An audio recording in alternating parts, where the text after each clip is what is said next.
Саламатсыздарбы балалар? Саламатсыздар! Балалар, бүгінгі сабағымызды бір-бірімізге жақсы жылы тілектер айтумен бастайық. Айсана, саған өмірдегі бар жақсылықты тілеймін.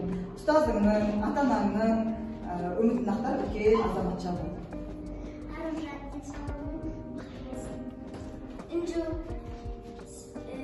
Сенің денсаулығың мықты болсын. Еліңе сабағың ескі оқы.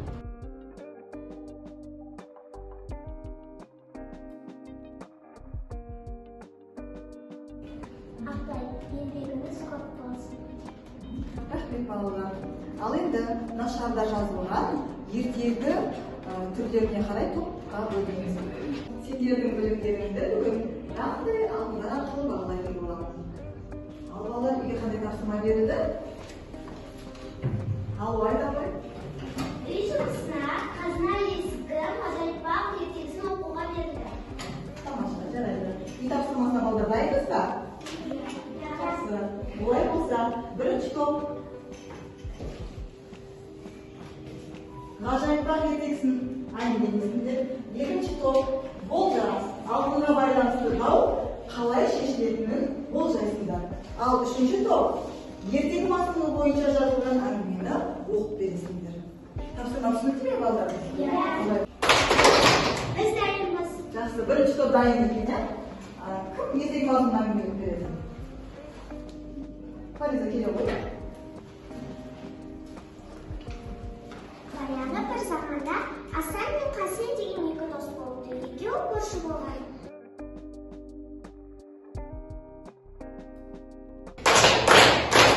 Ал екінші топ дайын екен, алдыңға байланысты дау қалай шешілді деп ойлайсыңдар? Енді айта қойшы. Олар алдында даулаған соң екеуі теңдей бөлісіп алады деп ойлаймыз. Тамаша, жарайсың. Ала қой. Қанеке үшінші тобымыз дайын екен. Ертегі мазмұны бойынша жазылған әңгімені оқу, иә? Қанеке оқиды балдар? Інжу оқиды ғой. Жоспар. Қасеннің малының құрылуы, Қасеннің алтын табуы, Асанның шешімі. Бұрынғы заманда Асанның Қасен екі деген дос болған.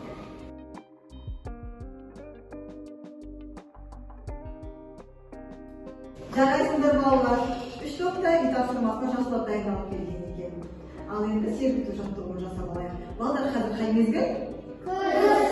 Дұрыс айтасыңдар, олай болса, күз тамаша әңгіме жаттығу орындаймыз.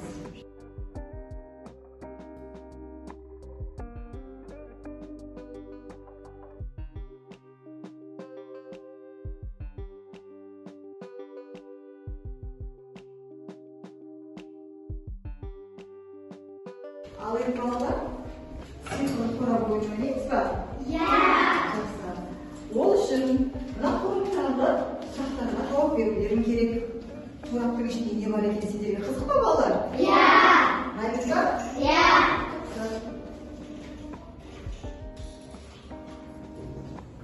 Бірінші топ, екінші топ, үшінші топтың сұрақтары бар балалар.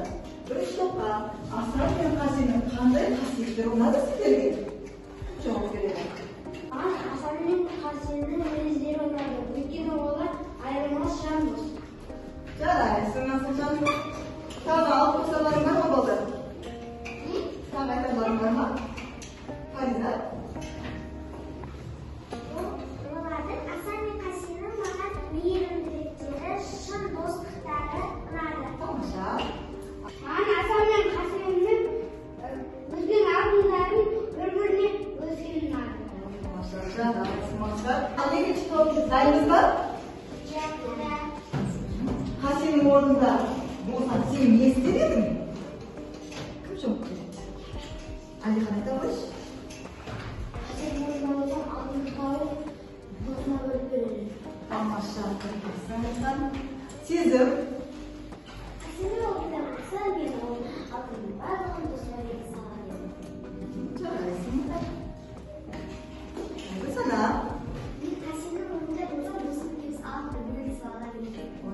Қандай керемет. Әлихан.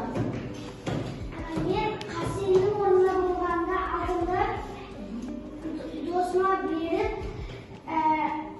жартыдан сәл азын өзіме алып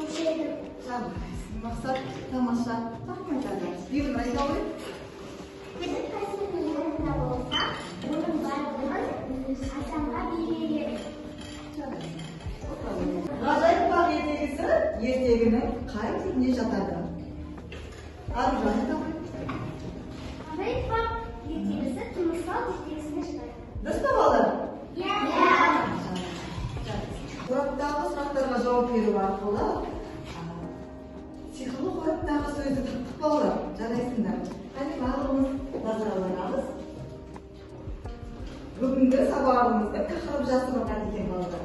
Бүгінгі біздің сабағымыздың тақырыбы ақыл жастар ғажайып бақ. Яғни ғажайып бақ ертегісінің жалғасын өтеміз. Ертегі сендерге ұнайды ма балалар? Иә. Тыңдауға дайынсыз ба? Иә.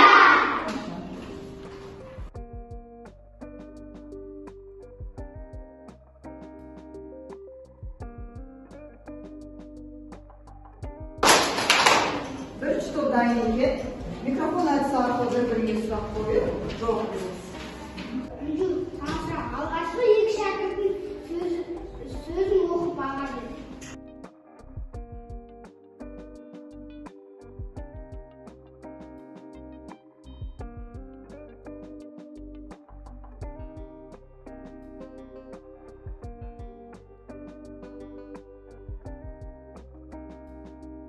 Бала, сендер гүлдерді атасыңдар ма? Иә. Қай гүлдердің атауларын білесіңдер? Саушан, қызғалдақ, Бәйшешек, бәйшешек, тимидар. Жақсы. Олай болса, бүгінгі сабағымызды пысықтау үшін балдар, қорытындылау үшін блок тимидарын құрастырамыз.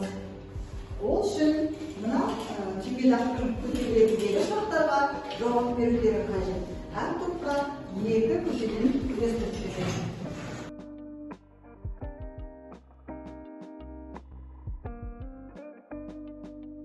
Тимидар көшелеріндегі сұрақтарға дайынсыз ба балдар? Иә. Бастайық оларыңызды. Кім жауап береді? Кім дайын екен? Еміріңіз келе ғой. Мен шәкірт болсам, жауабым былай болады. Мен шәкірт болсам, таласқандардың қазандағы алтындарын бәріне бөліп беріп, соған емін еттірер едім. Жағдайсың келе ғой.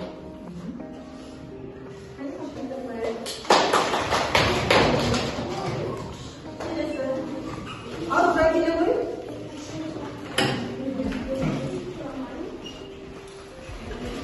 Егер сен ертегі кейіпкерлер сияқты алтын тауып алсам не істер едің? Мен ертегі кейіпкерлер оқысам, алтын тауып алсам, егін жұмсатып халқыма көмектесер едім. Қандай келесі жауаптар, иә? Аружан. Алла. Ертегіде жағымсыз кейіпкер бар ма? Ертегіде жағымсыз кейіпкер екінші шәкірт. Өйткені ол алтынды өзі меншіктегісі келеді. Келесің бе балалар? Иә. Сезім келе ғой.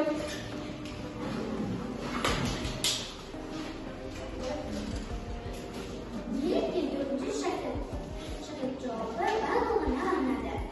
Өйткені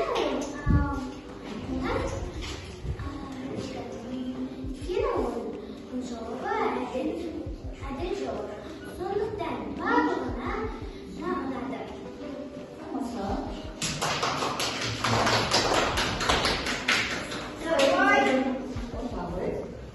Айсалам келе ғой.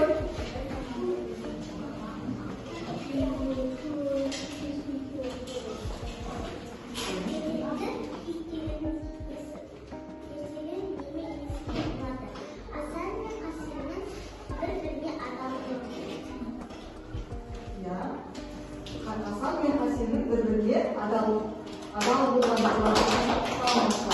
Жарайсың, Айсана, отырамын ғой. Келесі тағы. Ася келе ғой.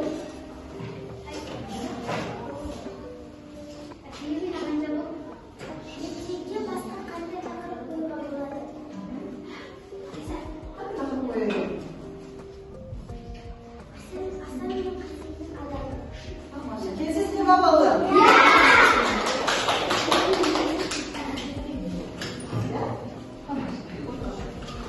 Балалар, бүгінгі сабақ қызықты болды ма? Иә. Түсінесіңдер ме? Иә. Олай болса, үйде осы ғажайып бақ ертегісінің жалғасының мазмұнын айтуға дайындалып келесіңдер. және ертегі кейіпкерлерінің жақсы қасиеттерін сипаттап жазып бересіңдер. Тапсырма түсінікті ма? Иә. Олай болса, бүгінгі сабақ сендерге ұнады ма? Ұнаса несімен ұнады? Қай тапсырманы орындау саған қиындық туғызды? Қай тапсырма түсініксіз болды? Яғни мынандай ұялы телефондарға өздеріңнің кері байланыстарыңды, ойларыңды жазып